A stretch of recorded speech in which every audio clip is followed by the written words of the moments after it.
It's exciting times in Scotland. Everything's happening, isn't it? I don't know, that's just something people say, isn't it? It's a real feel-good factor about Scotland right now, because we had the Commonwealth Games and that we're hosting the European Music Awards in Glasgow. That'll be good. Music fans? Yeah. Guy in the front row, what you into? Jethro Tull. What? Who? Jethro Tull. That's the genre of music you like. Get a camera right on it and expose that man. Camera guy.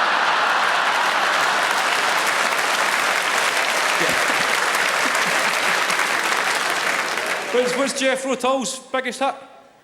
Living in the Past. Living in the Past. I take it that's a song that speaks to you, sir. No. You need to get into Element 4, into the new bands. One Direction, boy bands. Have any Directioners in? Any 1D fans? Yeah, everybody loves them. Danced all night to the best song ever. Crazy, crazy, crazy. Till we see the sun. Every pop song these days is singing about that. Until we see the sun. Oh, until 6 in the morning. We're going to party on down. Until 6 in the morning. Singing about parties that have got scheduled end times. Ever try to get a bunch of your pals to leave your house at 6 in the morning? Mayhem, wouldn't you? He's what to call it tonight. Hear that? What man, the shop's opening, we'll get cans. It's only 6 in the morning. Some guy walking about your living room steaming, looking for a Nokia charger. That's what happens at 6 in the morning. Just so he can continue an argument with his missus. I told you I was having a mad one.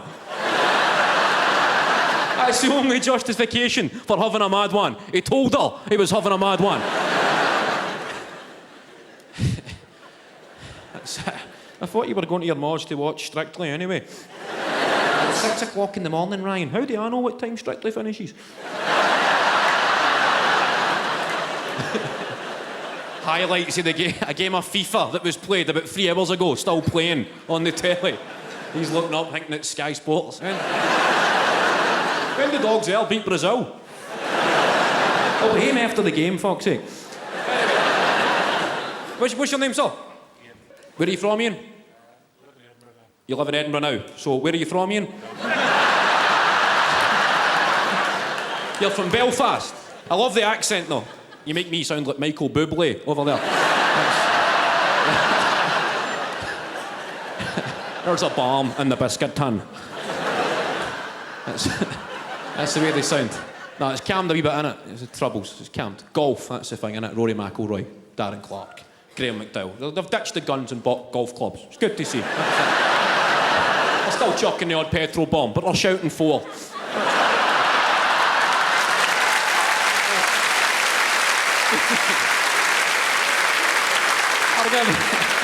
Giving each other a bit of feedback on their swing. What you got? Just bend your knees, just shoulders square on. Visualise that. Get the PlayStation in your sights there. Just stand. Oh, we're excited. We're having an independence referendum up here. And everybody's talking about it. Whatever happens in September, I reckon the whole country could go and reset their higher modern studies. There's people who are clued up. We should have it every 4 years. Just keep having referendums. That's what will get Scottish people through a World Cup. Just a referendum. Something to talk about. And then the year England win it, that's when we go independent. That's the way. That's the feeling. Now, that's when you see debates. 6 in the morning and house parties. I don't want to see Alistair Darling and Alex Salmond on a podium on the telly. House party, that's when you get guys lighting a fag off a toaster, giving their tuppence worth. See if we vote no, mate. We're like Rihanna getting back with Chris Brown, mate. That's us. That's the kind of stuff Alex Salmond needs to say. You really capture the mood in the nation on that leadership debate. Just start calling him a shite bag and stuff. No. What about the economic risks? What about them? Shite bag. That's what he needs.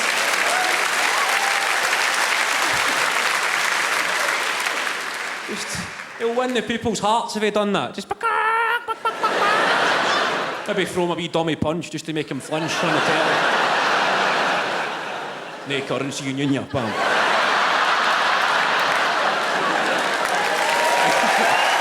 Anyway, make some noise. voice for the fantastic Angela Barnes.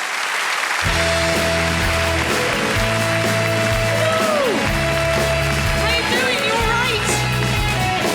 Good. I should start with a little bit of a disclaimer. I've got a very croaky voice at the moment. It's reached that part of the fringe. I know it's bad, right? Because I got a cold call this morning. And people who cold call you, they'll use a croaky voice to try and get you on side, right? She said, hello, is that Miss Barnes? I said, yes, speaking.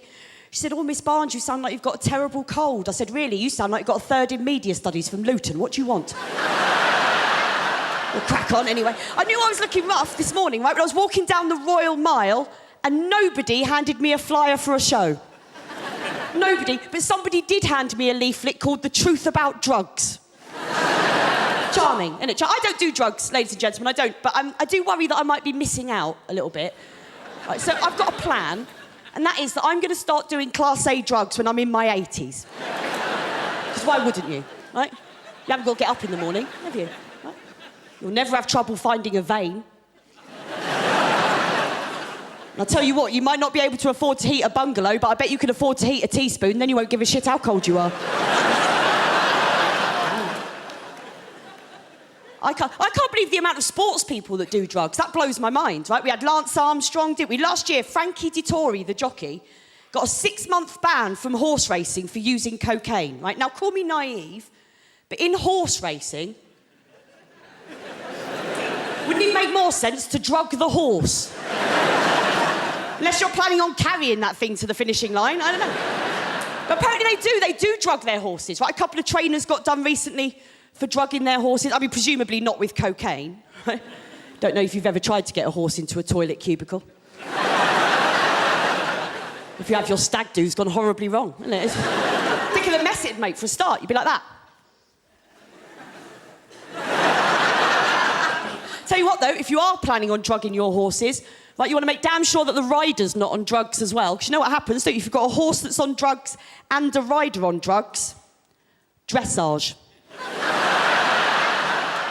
So I am a single woman. I've been doing a lot of online dating recently. Have you got any online daters in? We've got more than that, you liars. I've seen loads of faces I recognise so far from OkCupid. Don't you give me that. I love it. I treat it like a hobby. Right? I've got a spreadsheet. It's brilliant. Love it. I went on a few dates with this guy recently, right? See what you think about this. Went on a few dates with this guy. And we were getting on quite well, so I thought I'd invite him round to my house for dinner, right, which I did. And we went to bed together, because I'm a bit of a slag. And we were about to get down to it, and he said something to me that no one's ever said to me before. He said, Angela, I'd really like it if you'd let me cover you in toothpaste. Now, you don't seem shocked by that at all. Is that a thing? So for a start, it's got a certain deep heat quality to it, if you know what I'm saying. Right? So if you're going to cover me in a toiletry, at least make it Imac and save me a job later. Toothpaste. Oh, and he brought his own toothpaste with him. Yeah, and it wasn't the cheap stuff either. It was Oral-B. Which, incidentally, is also what I've graded him on my spreadsheet.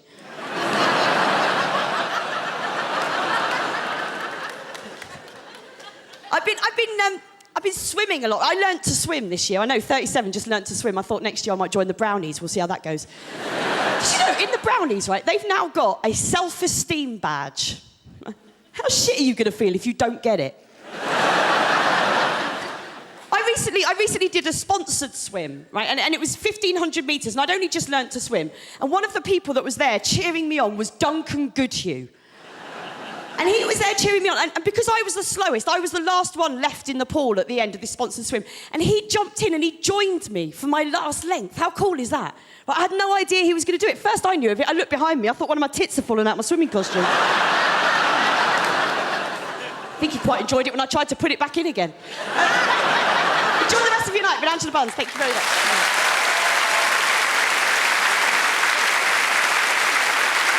Angela Barnes. Give it up, please, for Marlon Davis.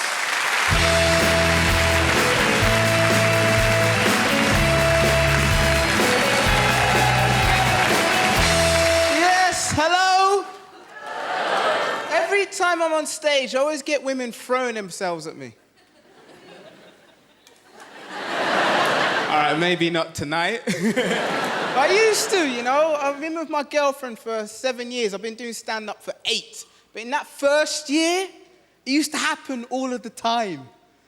Now, I'm looking at everyone's faces in this room. They're like, no, you're shaped like an avocado, right? How could this even be true? But it did. I remember coming off stage once, and a girl came up to me after the show, and she said, do you want to hang out? I said, yeah, let's hang out. And she brought me around to her place. And when I got into her place, you know what she said? I can't sleep with you, but I can give you head. And I said, you know what? That's more than what I expected. If that's what you want to do, I am not going to stop you, right? And as soon as she said that, she left the room. She left me in her living room. Now, I don't know this girl from nowhere, so I'm trying to work out who she is just from her furnishings. And she had an Elton John wig there, and I saw some tassels as well, and I saw a whip, and I thought, okay, this girl's a freak. But she was gone for a little bit too long for my liking. Like 5 minutes had gone past, 7 minutes, she still hasn't returned. And at the back of my mind, this counsellor state mind, I started to think, you know what? This could be a honey trap. Because she just saw me getting paid cash from this gig. Maybe she's after my £17.50, right? Maybe. This is what's going on. But she's gone for ages now, so I don't see her. So what I done was open up the door that she disappeared from. Now I'm in a hallway with 3 more doors in it. So it's like Alice in Wonderland, right? And I went to the first door and I opened it up and said, hello? And I got no answer. So I walked down to the end of the corridor, opened up the second door, and there was a man handcuffed to a bed. A skinny little white man, handcuffed to a bed. And he saw me, and he was like, ah! Ah! Ah! And I saw that, so I started panicking. I was like, what the hell is going on in here? And the man's like, ah! Ah! Ah! Because I'm a big black man, and this could be Pulp Fiction. And the girl came running from the third room. She goes, oh my God, what's going on? You've upset my slave. And me and the guys looking at each other like, which one's a slave? And she said, go back to where you came from. I was like, what, the living room or culturally? I don't understand. Whatever, that's what happened. And sir, it's very nice to see you got out the room. That's what it is. But I don't do any of this anymore, like I said, because I'm in a relationship now to an amazing girl. Amazing. You know, sometimes I think she's too good for me, because I look at myself and I think to myself, oh my God, like she's beautiful and she's intelligent. Like, how did I end up with a girl like that? And sometimes I see her looking at me thinking the exact same thing. Like, why am I with this man, right? Especially when she sees me lying down in a bed all day. That's what I love to do, just lie down in a bed. And I lie there, right? And I'm there and I've got Watsits. And there's never enough Watsits, is there? So I have to buy multi-pack Watsits. And I don't even sit down and eat them. I lie down in my bed and eat these Watsits. And I've got Football Manager open on my laptop. And I'm the happiest I ever am. Until she comes home.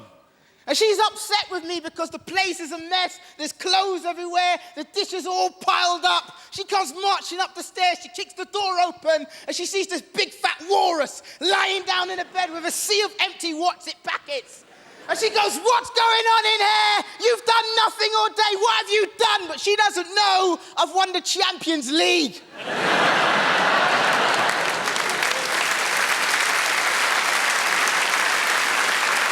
Ladies and gentlemen, I've been Marlon Davis. Thank you very much. Good night.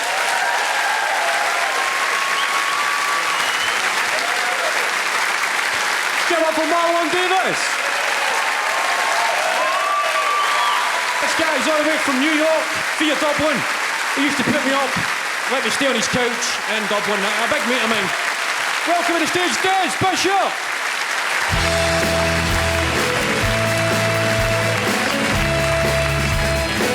Thank you so much. Thank you. It's so nice to be here. Now, I'm from America, but I live in Ireland a long time. But actually, for the last year and a half, I've been living in China. I tried to learn enough Chinese in a year to do stand-up comedy in Chinese, right? There are many reasons why. Before, I learned how to speak the Irish language, which opened me up to a market of 60,000 people. So I said, the next time I learn a language, I'm going all out. 1.3 billion of those people, right? Soon I won't be needing you white folks. I have a whole new market. But the main reason I went is because I used to have a really, really good Chinese friend. He used to live in Ireland. He moved back to China. Seamus. Now, Seamus wasn't the name his mother gave him. Obviously, I don't know if you know this, but years ago in Ireland, we had an economy, and people went to Ireland to work. So these guys would stay in host families, right? The host family would go to the airport to greet them. They'd be like, "Welcome to Ireland. What is your name?" And the Chinese guys would be like, "Song Chi Yu." And the family would be like, "Seamus, welcome to Ireland, Seamus." There'll be no Song Chi Yu in this house unless we're eating it, okay? In fact, I tell you what, we'll all go for a Chinese, will we? You can order. I've been eating number 63 my whole life. Chicken curry, half rice, half chips. Do you have that in China, do you? That's Ireland's favorite Chinese dish. Chicken curry, half rice, half chips. Because it's not dinner unless there's potatoes in it. We have to have half potatoes, but I'll have half rice as well. I'm not racist. So, while I was in China, I learned Chinese. And during the summer last year, I actually worked for a month in a real Chinese restaurant right on the border of Russia for a month, full Chinese, as a welcomer, a greeter who welcomes people in. And I had a very interesting experience. My job was very simple. Customers would arrive and I would say, "欢迎光临," which means you are very welcome. And then customers would leave and I would say, 欢迎下次光临,慢走再见. Right? Very simple job every day, welcome and leave. But 3 weeks into the job, 3 Chinese guys arrive. I say, 欢迎光临, and then one of them, really loudly in front of everyone in the restaurant, says, 欢迎光临, and does a shit version of my shit Chinese. And I said, hold on a minute, buddy. You can't do a bad version of my bad Chinese. That's racist. I am the only white guy in the village. I was the only white guy in this small Chinese city of 950,000 people. I was the only white guy in the town. So I said to him, at least have the decency, mate. We've all been out with the buddies. We all like a bit of un-PC humor. Wait till you get to the table. Then you can make fun of me. Nobody can hear you, no problem. You know, hey, look at the white guy with his, 欢迎光临. How bad was his Chinese? 欢迎光临,欢迎光临,欢迎光临. Fine, I can take that if I can't hear it. But you can't 欢迎光临 me. Because I'll tell you right now, buddy, if we were in Dublin or New York or Edinburgh and I walked into the Chinese restaurant and the welcomer was like, "Oh, you are very welcome." And I went, "Oh, you're very welcome. Oh, welcome to our restaurant. You want to find wise?" Well, I'd be arrested. So don't 欢迎光临 me, asshole. And I'll tell you right now, you're lucky. You are lucky, buddy, that I'm a comedian. Because I would have been upset. I would have been upset, except the minute that you said it, I couldn't help but think, this is going to rip it when I take this back to Edinburgh next year. Anyway, thanks very much. I've been Des Bishop. Thank you. Have a good night. Thank you. Des Bishop! Everybody give up, please, for Ivo Graham!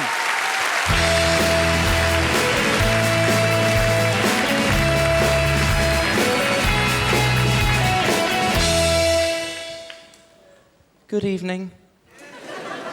This is very exciting. This is one of those moments where doing comedy feels really cool. It doesn't always feel cool. I'll tell you about the least cool moment of my comedy career. It was a few months ago on the way back from a gig on a train. It's one of these trains where there are no plug sockets in standard class, but you can't move for them in first class. I needed to charge my phone to make an urgent phone call, so I crept into first class, not for a permanent upgrade, just for long enough to get me some of that sweet, sweet juice. Stopped by the ticket inspector, asked me to leave. I said, I need to make this phone call, it's very important. We came to a compromise in the end, and the compromise was that my phone could stay in first class, but I could not. Let me tell you, that is a grim, grim 35 minutes from Walton-on-Thames to Waterloo, standing in the nether zone, peering through the glass at your iPhone, enjoying a better quality of life that you can currently afford. Not a very cool person. I went to parties as a teenager, about one a year to keep my hand in. I was a big hit with the parents. Parents loved me. They knew what they were getting from the other boys at their daughters' parties. They were getting red wine stains in the carpet and hormones. They knew what they were getting from me, a box of roses at the start of the night, a hand with the washing up, and a thank you letter in first-class post the following day. I don't like to boast much in my comedy, but I'm not ashamed to say that I write a good thank you letter. Beautiful paper, beautiful handwriting, minimum 2 sides.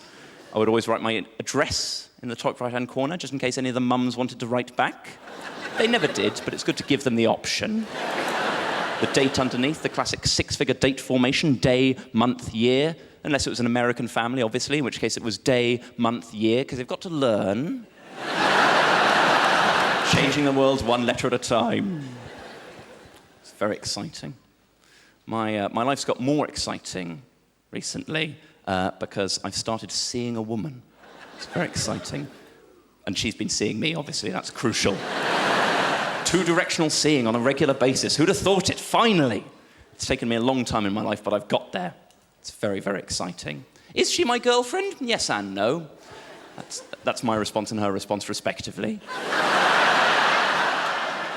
It's very exciting. I'm not going to talk about the sex itself. I think that's a bit crude. It's quite difficult. It's just a series of things that can go wrong, really.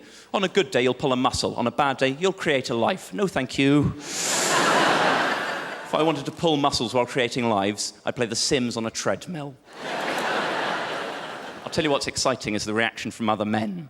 I'll tell you about the first night I went back to hers. We kissed at a party. We then shared a taxi from the party. It was a taxi of purely geographical logic. I can't stress that enough. Her flat was halfway between the party and my flat. It made sense. But we never got to my flat. Bit of kissing in the back of the cab. We pull up outside her flat. She says, oh, you can just come and stay the night here if you want. That's not the exciting bit of the story. The exciting bit of the story is getting to say to the taxi driver, actually, mate, we'll both be getting off here if that's all right. You'd understand. You don't understand because you weren't there. It's like Vietnam. You'd have understood if you'd been there. If you'd seen the taxi driver's face, the most amazing mixture of emotions on his face. I think obvious anger at being referred to as mate by a posh child. But also paternal pride in my achievement. I say paternal metaphorically. He wasn't my actual father. My father was not there. My father plays no part in this story, apart from denying it had happened the following morning. But I put him in his place. If it didn't happen, Dad, then who am I writing this thank you letter to? Thanks so much for having me, guys. It's been very exciting. Goodbye. Give it up for Ivo Graham. Please welcome to the stage, James Acaster.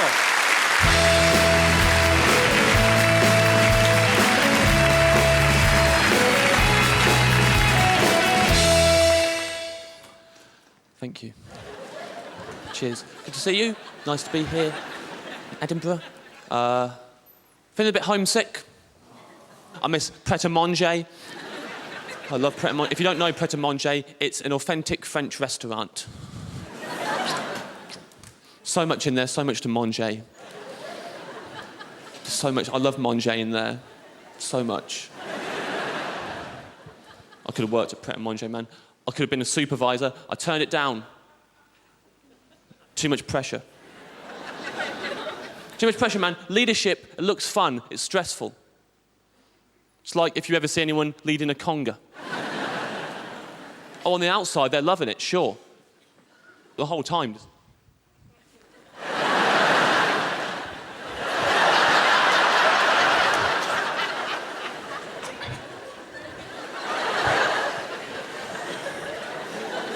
In their heads, I don't know where I'm going. I didn't plan a route. I never asked for any of this. Oh, God, I miss my family. Everyone's trapped in the conga. You think you can leave? You can't leave. Person at the back, maybe. They can let go, make a run for it. Everyone else, you let go. You're not out the conga. Now you're the leader of a rival conga. Now you've got turf wars to worry about. Worst case scenario, you're second from the back, you let go. The person behind you loves congas, isn't giving up for anyone. Now you've got to try and mingle with a maniac on your hips. We're gonna have a serious discussion about 12 years a slave, they're still going hell for leather. You'd have to go swimming just to get rid of them.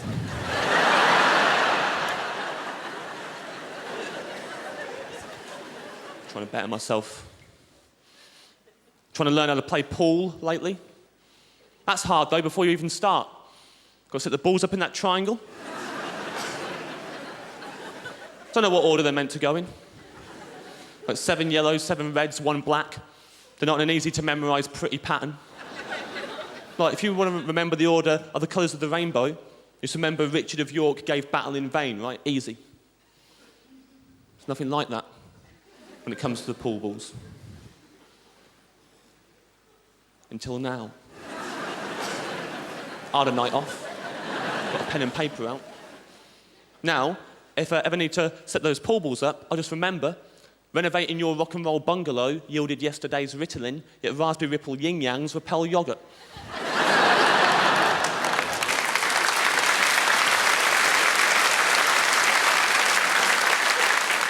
Or systematically sellotaping Steven Spielberg's broken seesaw in satellite signals southbound so sushi seems suspicious if you're playing spots and stripes.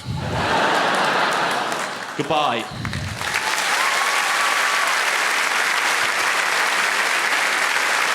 Give up for James Acaster. Finishing in style, make some noise please for Pete Firman.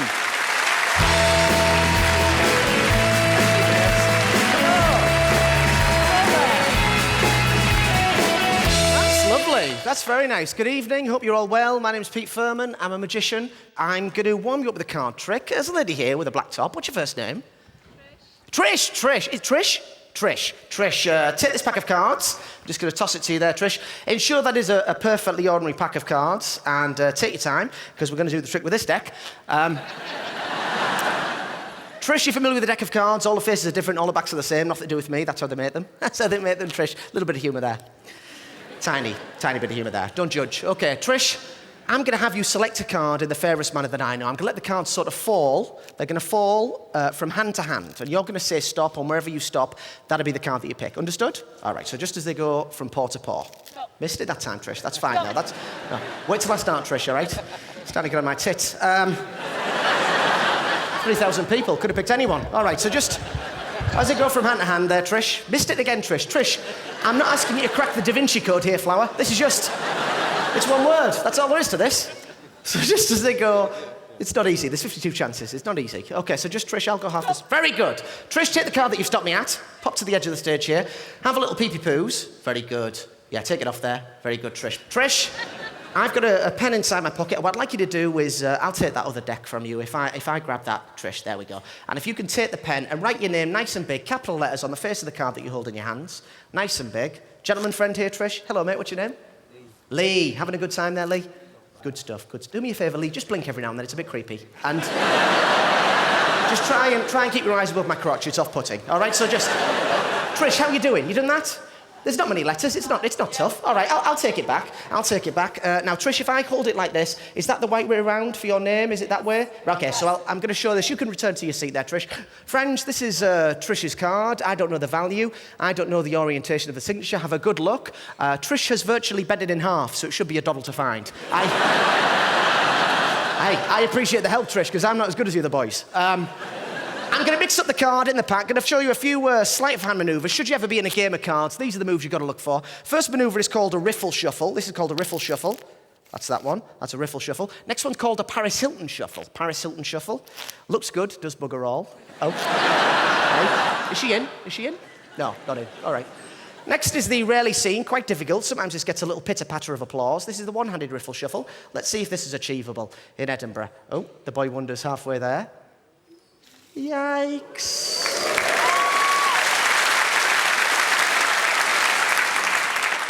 10 years of my life. OK, that's called spinning the cards there. Pardon me. Now, Trish, do you remember about 3.5 weeks ago you selected a card?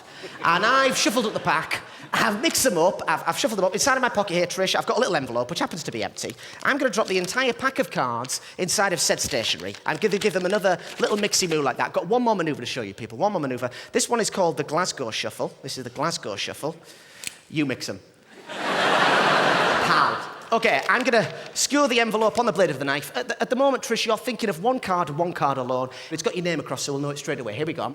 1, 2, buckle my shoe. One card alone, friends. It is the Ten of Diamonds, her name on it. Give her a huge round of applause. Thank you, Trish. eBay, you guys are nice. I'm Pete Firman. Have a nice night. Thank you very much. Good night. Thank you. Ladies and gentlemen, Pete Firman. You have been watching Edinburgh Comedy Fest Live. I'm Kevin Bridges. Good night. Thank you.